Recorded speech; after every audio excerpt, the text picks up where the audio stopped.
Titinda sila ng mangga. Mga kapatid ko yan. Ayan mga kapatid ko. Titinda sila mangga. Ito ako. Ganyan kami magkakapatid. Nagtutulungan. Pag may pinagtinda na yan, bibili ng ulam niyan. Bibigyan pa niya ako ulam niyan. Ganyan mga kapatid ko. Ayan. Ganyan kami magkakapatid.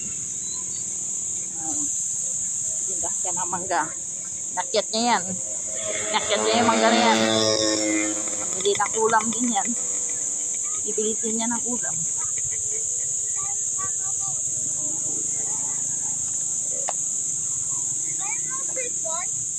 Hello! Batang makulit.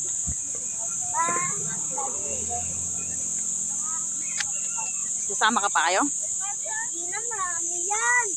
Ay. Maganda pa yan.